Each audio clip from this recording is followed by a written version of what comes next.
varias bolsas a nivel internacional. Los números realmente preocupaban, ¿no? Muchos analistas no podían determinar el porqué.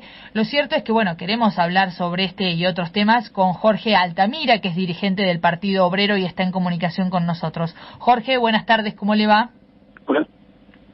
Hola. Sí, ¿nos escucha ahí, Jorge? Ahora sí.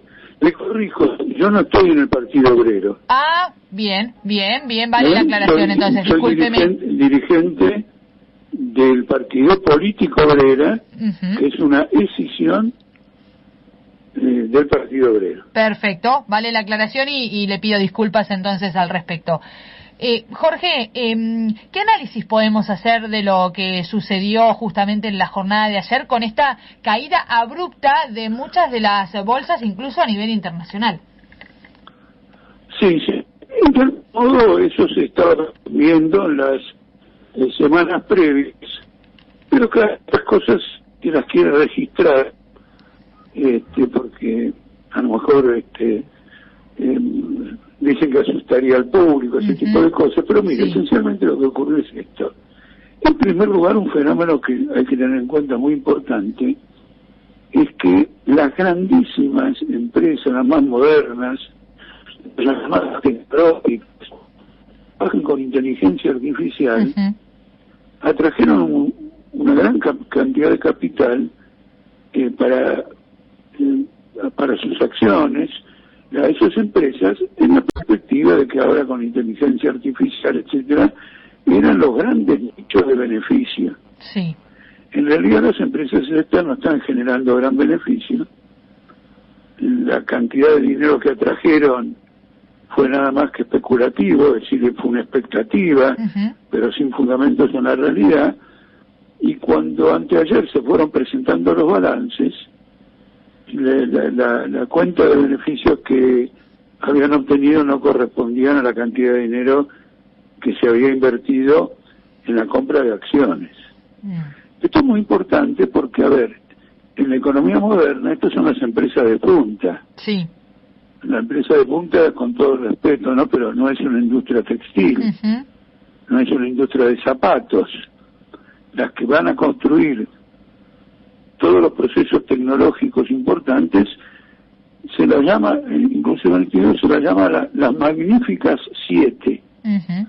¿No es cierto? Que concentran esta perspectiva y, bueno, no ha habido beneficios, esa inversión no ha dado resultados, la experiencia con la inteligencia artificial se encuentra en una fase extremadamente primitiva, y bueno, bajo el régimen capitalista, siempre buscando un beneficio extraordinario fuera de lo común, atrajeron una gran cantidad de capitales que ayer salieron espantados de la bolsa de Nueva York y provocaron la caída general de la bolsa, porque estas empresas ocupan la tercera parte de los negocios que se hacen en la bolsa de Nueva York.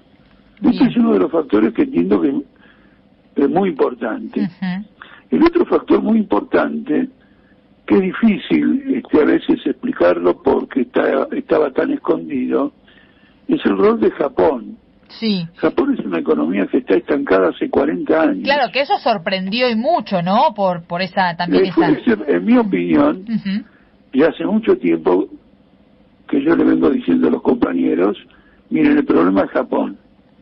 Porque Japón tiene una economía que está estancada hace 40 años y la prueba de ese estancamiento es que hace 40 años equivalía al 60% de la economía norteamericana. Hoy equivale al 16%. ¡Apa! Imagínense. Sí. Y ahora compite con Brasil por el 6º puesto en la economía mundial. Fue desplazada por Alemania, fue desplazada por otros países europeos. Entonces usted se da cuenta de la dimensión que tiene. Sí. Entonces todas las medidas que fue tomando los sucesivos gobiernos, en 40 años hubo muchos gobiernos, en Japón no dieron ningún resultado y lo único que hicieron fue provocar salida de capitales a Japón para hacer negocios en otros lados, financiando la especulación financiera en otros lugares. Ahora, alguna vez había que normalizar esta situación, porque no se puede vivir, una economía no puede prosperar en esta condición y estar retrocediendo, entonces decidieron hacer el gran cambio que hace tiempo tenían que haber hecho de política, que es aumentar las tasas de interés y empezar a reactivar la economía interna.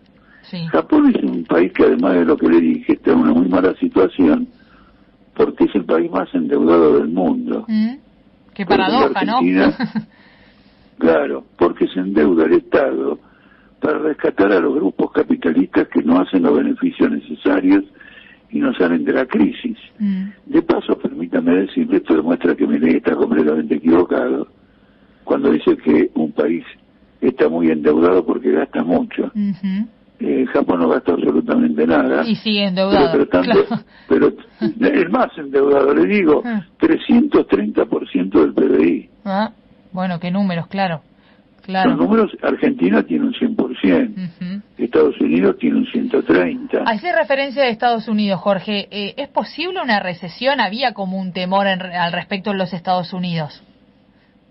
Sí, porque ocurre lo siguiente.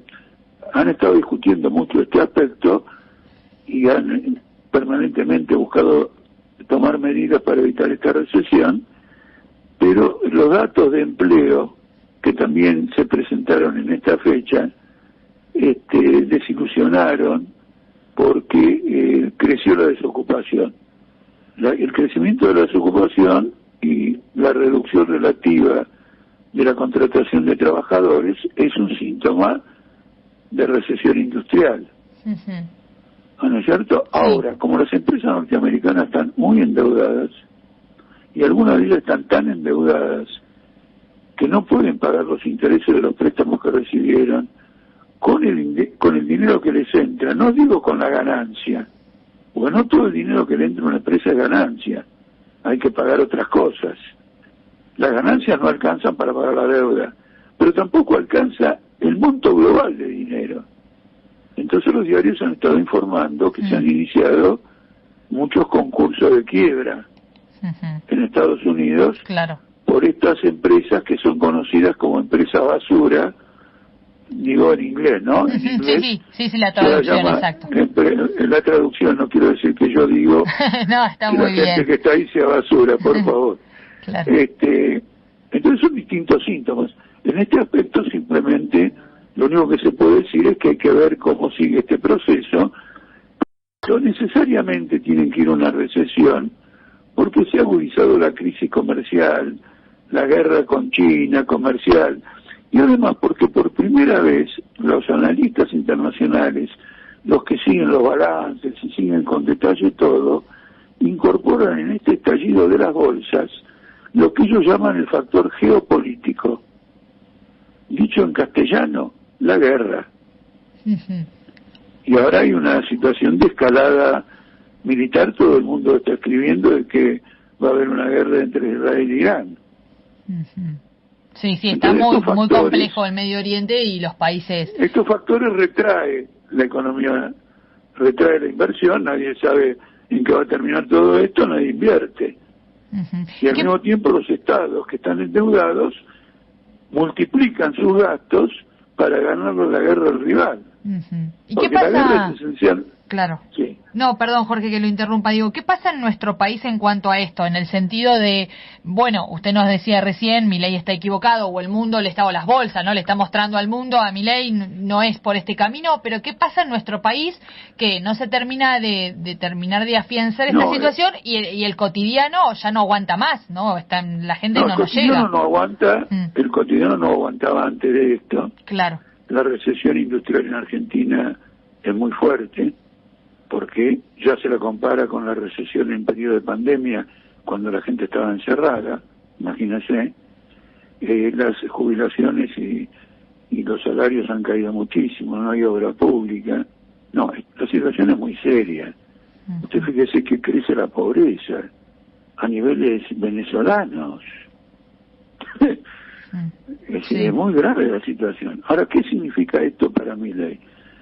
Milei ha reaccionado de una forma que es muy interesante, lo digo yo, muy particular, porque ha dicho que Argentina no ha sentido el golpe, todo el golpe de esta crisis, debido a que está el cepo.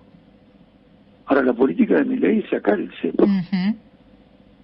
lo tanto, lo que está diciendo el presidente es que él ha quedado encepado, porque como las consecuencias, la derivación de esta crisis van a durar un tiempo por lo menos, no lo va a poder levantar el cepo por razones internacionales.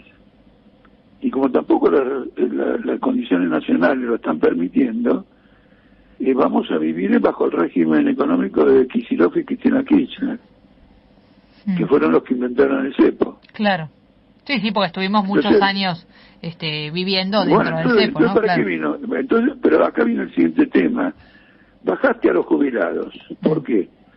Porque querías levantar el cepo y entonces dijiste, le voy a cortar a los jubilados para tener superávit fiscal, poder pagar las deudas y levantar el cepo. Le cortaste los salarios. ¿Para qué? Para levantar el cepo. Paraste la obra pública. ¿Para qué? Para el superávit fiscal, para pagar la deuda y levantar el cepo. Es decir, mutilaste a un país para levantar un cepo y ahora haces el elogio del cepo porque te protegió de la crisis internacional. Por lo tanto, Milei y Caputo han quedado encepados. Claro, qué término, pero sí, es así, claro. Claro, porque fíjese, han quedado encepados porque lo peor que les puede pasar a una política económica es empezar a contradecirse consigo misma. Por ejemplo, si él le roba o le saquea a los jubilados, etcétera, todo eso es horrible, pero es su lógica. Él dice, yo por aquí prometo un futuro. Mentira, porque es demasiado desgraciado lo que está haciendo para que vaya hacia el futuro. Pero después de haberlo hecho, ahora explica que el futuro no era ese. ¿Y cuál es el futuro? Ya no hay otro futuro desde el punto de vista de Milei. Lo habrá desde el punto de vista del político obrera, mi partido. Otros partidos dirán el futuro está lo cual, pero ya no el de Milei. Es decir, esta crisis encierra un estallido potencial. Y esto le pasó a muchos gobiernos. Por ejemplo, el que primero tuvo una contradicción de este tipo, que tuvo que empezar a hacer lo contrario de lo que estaba haciendo, que lo que estaba haciendo ya estaba mal, pero empezó a hacer lo contrario, fue Martínez de Oz bajo la dictadura. Después Cavallo con Menem. En el año 94 estalla una crisis en México, conmueve al mundo como ahora, la gran crisis mexicana, la crisis del tequila, claro, por la bebida mexicana, y bueno, ahí se murió la convertibilidad. Demoraron en enterrarla 2 o 3 años, pero se murió.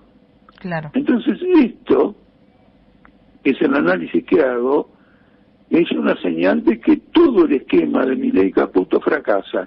Y en el caso de Caputo él es un reincidente, porque cuando estuvo con Macri hizo exactamente lo mismo, claro, y se produjo una crisis internacional que motivó una gran salida de capitales de la Argentina, la devaluación del peso, el caos económico, él tuvo que renunciar. Sí, bueno. Entonces el hombre es un reincidente, claro, con sus ideas. Veremos qué sucede con esto entonces. Jorge, la verdad que da para charlar un montón más, porque... No, le abro el panorama. Sí, bueno, pero... Ahora en los próximos días vamos a ir viendo cómo se desenvuelve este panorama, pero esta contradicción es fundamental. Claro. Esta contradicción que yo le señalo es significativa, y es significativo que los libertarios defiendan un cepo, el cepo libertario. Es así. Gracias por el tiempo, Jorge, y que esté muy bien. Muchas gracias por la comunicación. Hasta pronto.